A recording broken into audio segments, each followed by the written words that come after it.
You're listening to episode 21 of the Confident Rider podcast with Jane Pike. Hit subscribe and we'll get to hang out like this every week. Now let's rock it out to this week's episode.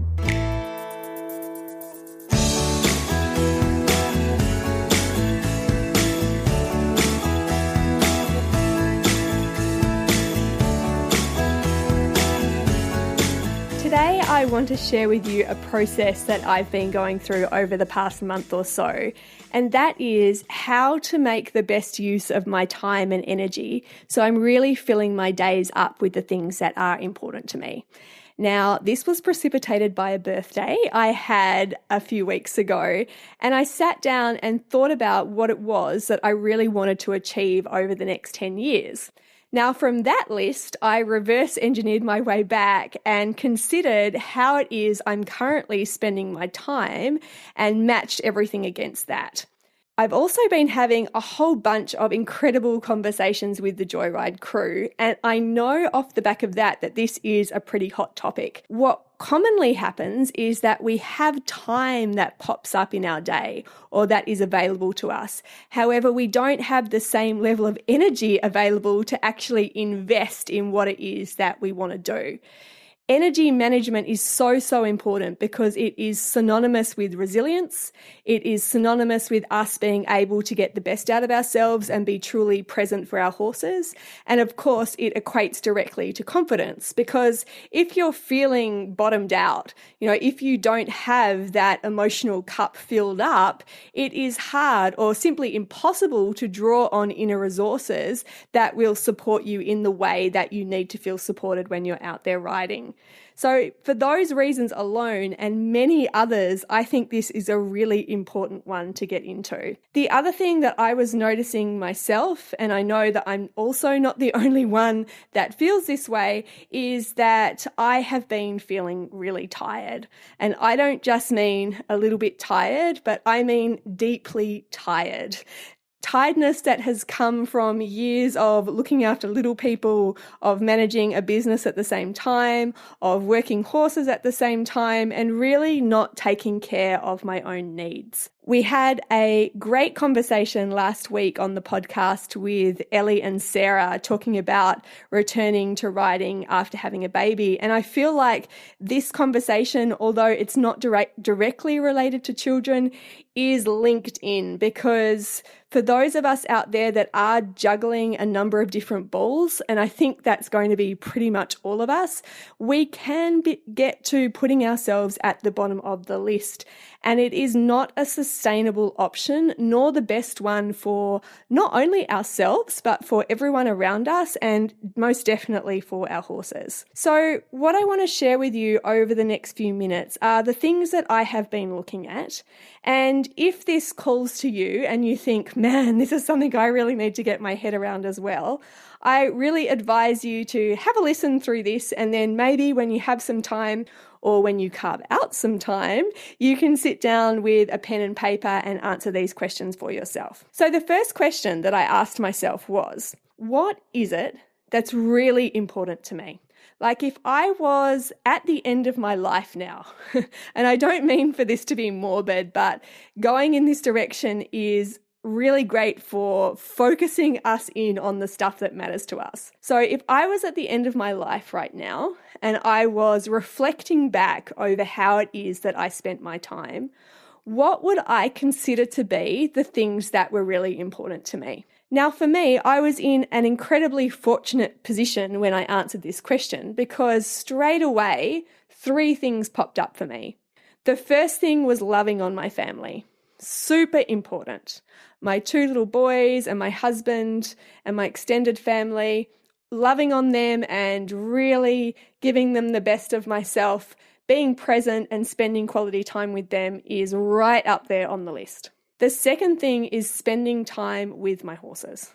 I am enriched beyond my wildest dreams by having horses in my life, and just being out there and working together with them really is my meditation. I empty my mind into the arena, and it is time when I feel super present, when I feel engaged in working together with them in that activity in the moment. And the energy that I get as a consequence of that is really cyclic. I certainly do my utmost to make it a pleasurable experience for them as well. So I hope that that is something that they feel also. And if not, I'm certainly moving towards making that the case. But the second point is working with my horses, getting out there, spending time with them, learning to be the best horsewoman I can be is a priority. The third thing is my work. I am blessed that I get to spend the majority of my hours doing something that is totally aligned for me on every level. My ultimate purpose, and this popped into my head the other day when I was thinking about this, is really to advance women and horses.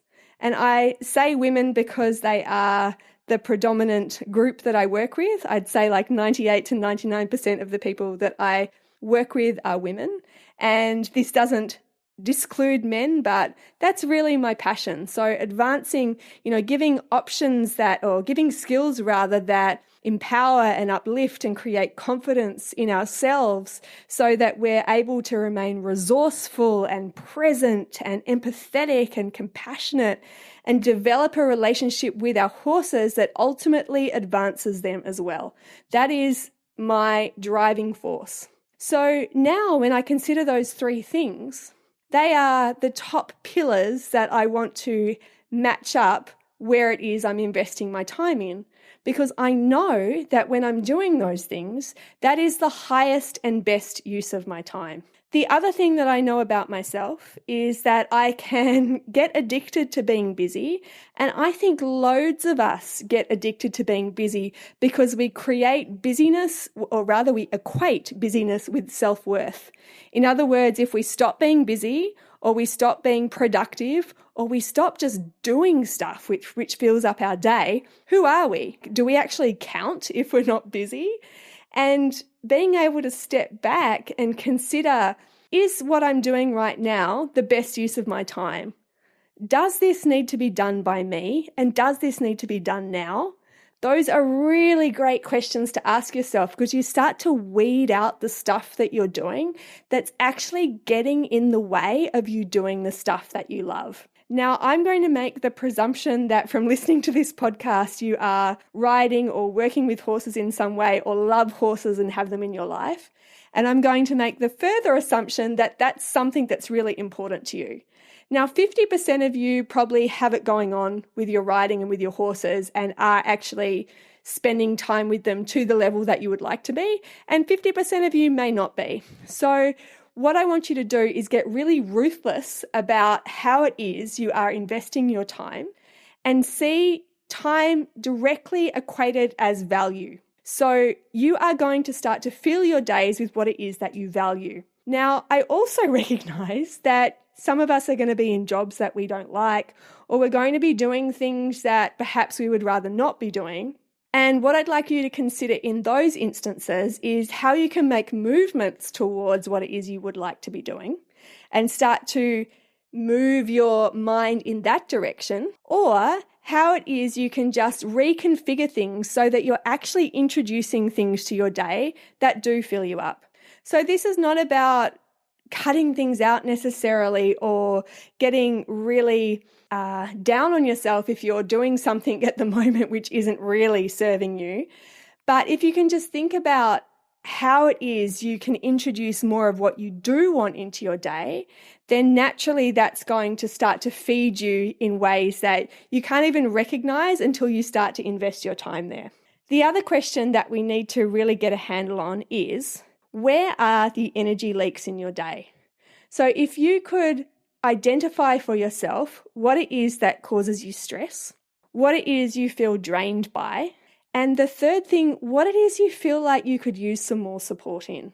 Asking for help is such a skill and something that I have been working on over the past little while, because I really used to be one of those people that felt like I should be able to do it all myself. After I had Tommy, I'll tell you this story. After I had Tommy, literally the day after I had him, I remember being in bed with my laptop, working and then feeding him and trying to fit it all in and staying up till midnight and having like 4 hours sleep in a night and thinking that that was just going to be okay. And we do go through those periods where we have to extend ourselves in ways which perhaps isn't desirable, but it's not a sustainable long-term solution. And what I'm talking about now is really investing in yourself so that you're putting yourself first. Because when you put yourself first, then you are fully available to be there for the people that you love. You're available to actually invest all of yourself in the times that you are able to get out there with your horse. And you feel joyful about life. You know, we don't want to get to a situation where we feel consistently overwhelmed or consistently slightly depressed or down about things, because that is not how it is we want to navigate our life. Every emotion that we experience has a purpose. Everything we go through has a purpose, but we want to make sure that we're not in the dips for longer periods than we are in the times where actually we feel like we're doing activities that sustain us. So just to recap, consistently getting yourself into a place where you're asking yourself the question, is this serving my highest and best purpose? And then, am I filling my days up with the things that are important to me? When you're doing something, asking yourself, does this require me? Is this something that I need to do, or is there a better use of my time right now? The next thing we want to think about are the real building block considerations. How it is we're looking after our body, whether we're exercising, getting enough sleep, getting outside enough. Are we spending time with friends? Are we spending time with ourselves? You know, all of the sorts of things which keep us feeling well and happy and healthy and productive. If you could highlight for yourself a few things that you need to keep really well, what would they be? I, surprise, surprise, went through a similar process of looking at these for myself. And the things that I know about myself is that I do really well on 7 to 8 hours sleep. And I wondered what life would look like if I started to prioritize that as a thing. You know, instead of consistently chopping sleep off either end of the day, if I felt like something needed to get done, or perhaps pushing the bar a little bit or burning the candle, as they say, what would it look like if I actually stopped and prioritized sleep? All of the studies that I've read and watched and listened to have told me unequivocally that sleep is a non-negotiable essential for all of us. And yet many of us, myself included, get into this kind of arrogant state of mind in a way where we feel like we can override our natural biological functions and somehow be different from everyone else. I know from personal experience that that happens or is possible for a short while, but it absolutely catches up with you. So that's something that I am really starting to prioritize for myself. The second thing, and this is really personal to me, is yoga. I know that when I do my daily yoga practice that I am kept really functionally well and spiritually and emotionally well also. I had quite a bad back injury in my early 20s. I'll actually tell you all about my yoga and breathwork adventure another time. But the key to really coming back from that and getting myself to a place where I feel strong and agile and sort of physically capable is doing that yoga practice. And yet it's something that I have left off the list since I've had children. That happened for a period of time because it needed to happen. I had no control over my schedule when they were really little and when they were babies and when they weren't sleeping. However, that pattern has perpetuated to the times where now I'm just not prioritizing it. So I can rationalize my way out of a lot of things and make excuses. I think that's something that we all do, but at the end of the day, I'm really only hurting myself. So sleep and yoga are two things that I am starting to inject into my week as non-negotiable elements, even when I feel like there's things that need to get done that have a sense of urgency in my mind. The other thing that I wanted to mention at this point, and we have touched on this to an extent when I mentioned looking at the things that you feel like you perhaps need support around, is communicating to other people that there are things that we would like support around. And I think especially in intimate relationships or family relationships, this can be something that we get bad at or we forget to do. We get into situations where we expect people to be able to read our minds, especially when there is a family dynamic to be negotiated, if there's children or, if there's different workloads that each one of you is doing, then you have this preconceived expectation that the other person will know what your needs are. They don't, and perhaps they won't ever until you actually communicate them. So if there is something that comes up, like if you're feeling resentful or you do want more time to go out there with your horses and you need somehow someone else to be able to come in to help you make that happen, then communicate what it is that you need. Use that help formula in a way that actually works by stating it early, asking kindly, and asking often. When we get to a situation where we feel that build-up of energy and I really wish they would recognize this is what I need, then that's where we overflow or boil over in those times, and we're not asking kindly, we're not asking from a loving place, and we often don't get the answer that we're looking for. The way to come into it is with the intention of really letting the other person know that you have things that are important to you that you're trying to create more of in your day. So come from that place, say, this is what I need, this is what's important, and this is what I need you to do. We often don't give other people a chance to step up, and we berate them before we've even offered them that opportunity. So see if you do need support, if you do need to reach out, make sure you're communicating that to someone, or start to recognize specifically what it is that you need support in. Now, sometimes support requires cash, right? Sometimes support requires money. And there's been things that I have recognized I would love some support in or love some help in that I haven't been able to afford right now. So I started to make a list of things I would like support in. And really even putting that down as an intention and kind of sending that out to the universe is really empowering in and of itself. And it's so interesting when you actually highlight that for yourself and get that down as something that you want to happen, how channels and doorways open up to you. So if you do have a thing which is popping into your mind right now where you're like, I could use some help with that, or I could use some support with that, but I don't currently have the finances that I need to make that happen, add that to your I want support with this list, even if it's not currently possible, because that's just honing and aligning things up to make sure that you're moving towards getting that support in the future. The other thing that definitely needs to be mentioned is boundaries. And when we start to get clearer on what's important to us, what it is we need, and how it is we're spending our time, it becomes really clear just how valuable our time is. And along with that, it starts to be very clear the boundaries that we need to put up to protect that. Often we can have trouble with boundaries. I know that I've had trouble with boundaries in the past, but the thing to remember is that boundaries are one of the kindest things you can create, both for yourself and for other people. The thing that I try to remember and practice is that if I give someone a yes answer to something, I want to be 100% behind that yes. I don't want to be giving a yes answer if I secretly mean no, because I'm completely out of alignment with that investment. I think that I owe it to myself to be fully behind all the yes answers that I give. And also I owe it to the other person to be fully invested and available for whatever it is that they need from me by doing that thing that they've asked of me.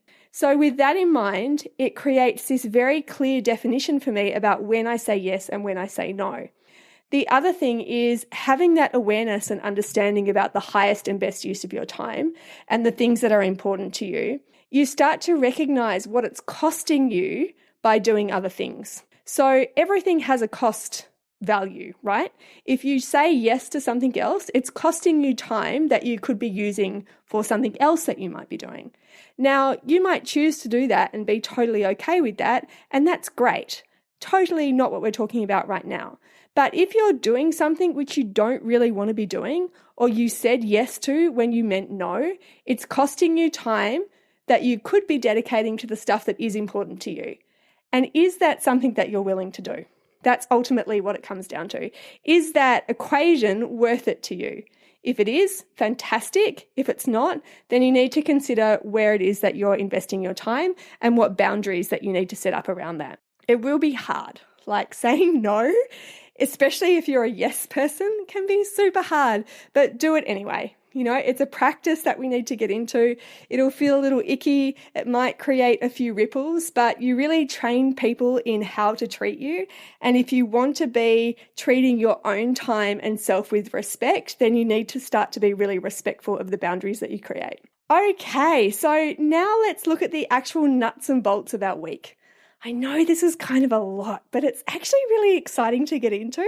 I felt really liberated by doing this and started to siphon off and delegate and consider what needs to be done and is this the best use of my time? So now what it comes down to is really looking at your week and considering how it is your week will roll out if you put yourself first. Now, what are the things that are physically necessary for you? Sleep, the food you're eating, the exercise you're getting, they really need to be non-negotiable elements of your week.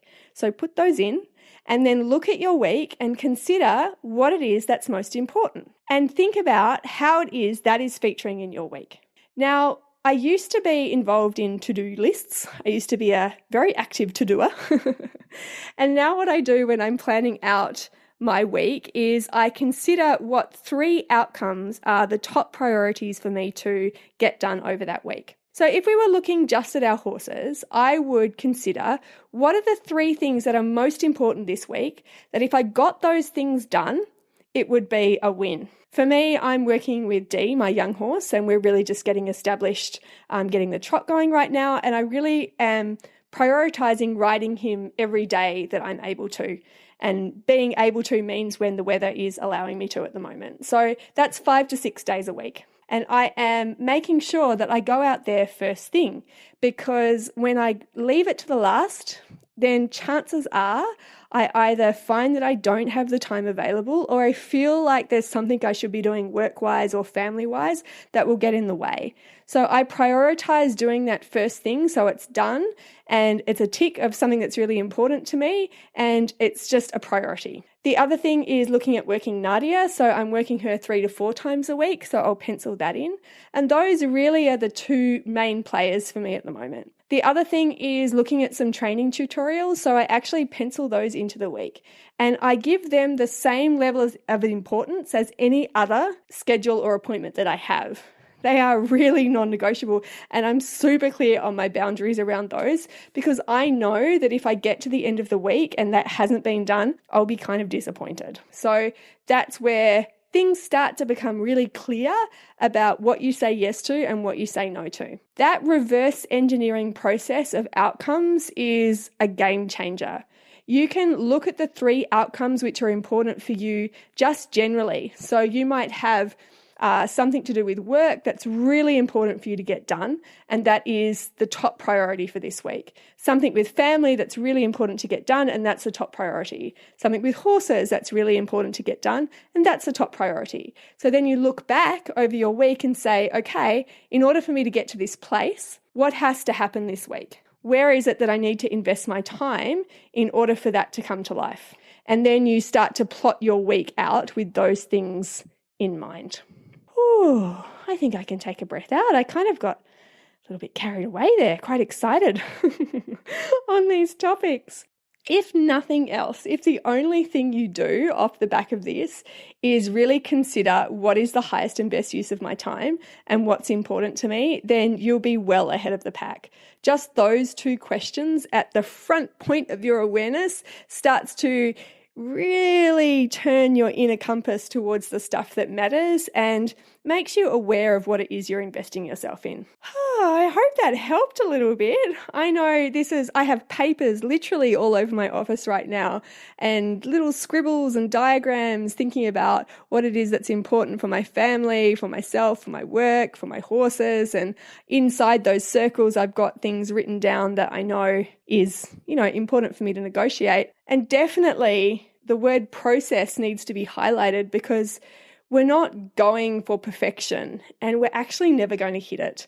But there will, I guarantee you, be things that you can adjust that will really make a difference to how much time you have available for yourself and the level of investment you're able to spend with your horses. And that's worth it, That's super worth it. So have a great time with this process, put some music on and get into it and see where you end up. I would love to hear all about it, so feel free to drop me an email if you've got any questions or comments, jane@confidentrider.online. And of course, if you fancy leaving a review or you haven't subscribed, I would be super happy for you to do that. You can hit the subscribe button now, and that means we'll be adventuring together every week. As per, if you're interested in finding out more about my online program Joyride, it would be an absolute pleasure to adventure with you. You can do so by visiting confidentrider.online/Joyride, and all of the info is there. Until next week, I hope you have fun really highlighting for yourself what is important to you and, of course, the highest and best use of your time. And I'm looking forward to chatting with you in the next episode.